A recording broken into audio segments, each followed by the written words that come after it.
told me comfort foods feed the soul as well as the stomach. So we're turning that southern favorite, collard greens, into a Sunday night comfort supper.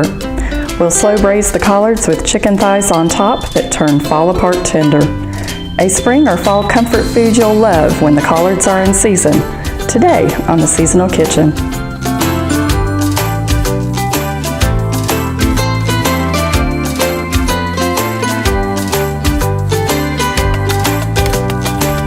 Welcome to the Seasonal Kitchen. I'm Whitney Danhoff. I'm an Extension Agent with the University of Tennessee Extension.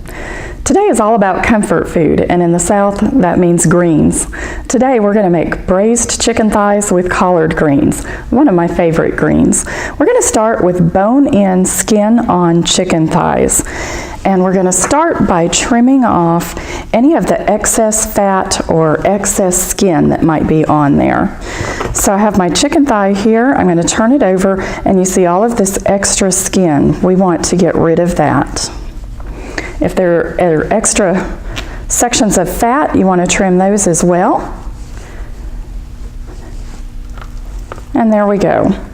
Now, we're going to take our chicken thighs, I've got my other three already done, and we're going to season them. A little bit of black pepper,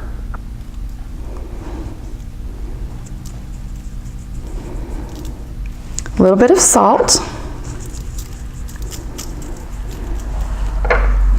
We want to season them well, turn them over, and we're going to do the same thing on the other side. A little bit of pepper. And season it up with a little bit of salt. Now we want to create a crisp coating on our chicken thighs. So we're going to take our thighs and we're going to put the skin side down into flour. This is called dredging, and it will make a nice crispy coating. I have in my oven-proof Dutch oven here, I have 2 tablespoons of vegetable oil.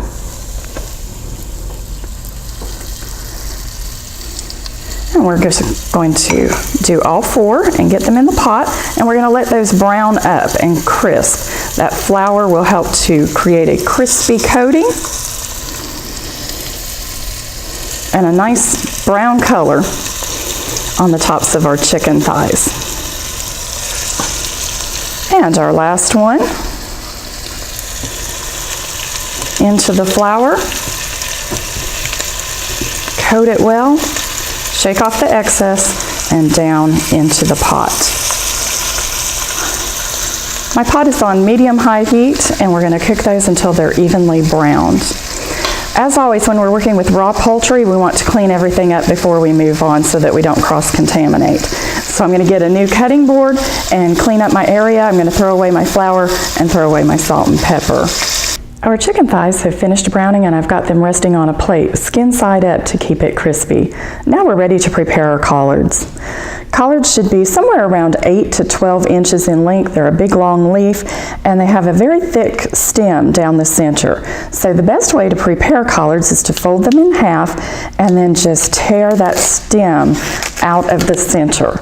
That will be too tough to eat. It is inedible. So we need to go ahead and throw that away, and we have our leaf that we will go ahead and chop. So I'm going to fold it over, and I'm going to use my knife and hold my fingers back.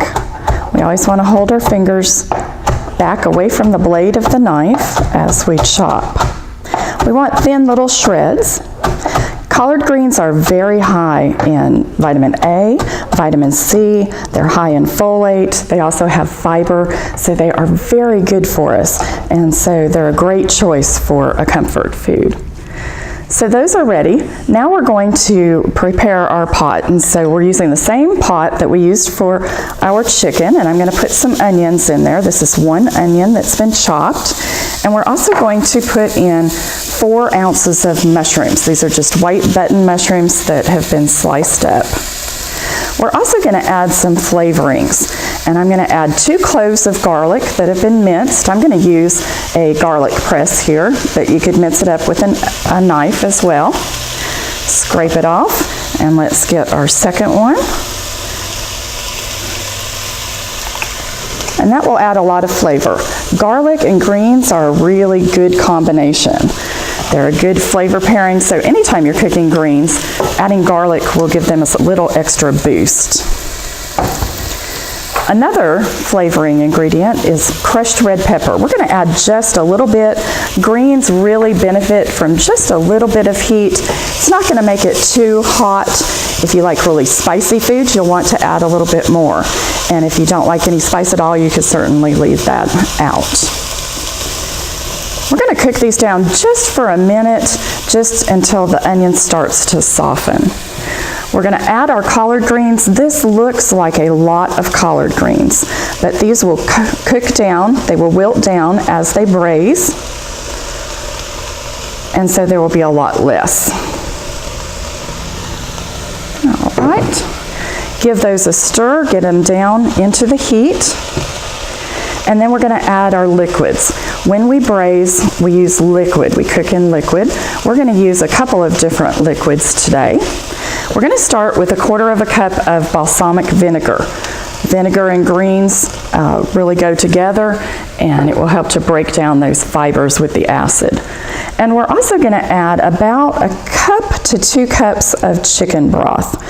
We want our broth and our liquid to come about 2/3 of the way up on our chicken. So we don't want to add too much, but we want to have enough. So add about 1 cup, depends on the size of your pot that you're using. And once we get that in there, then we're going to nestle our chicken down on top. So I have my chicken thighs here, and we're just going to nestle those down into the greens, and then we'll add a little more liquid if we need to.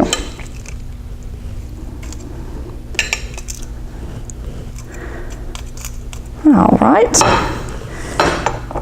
and it's not quite to the top, so I'm going to add just a little more liquid to it.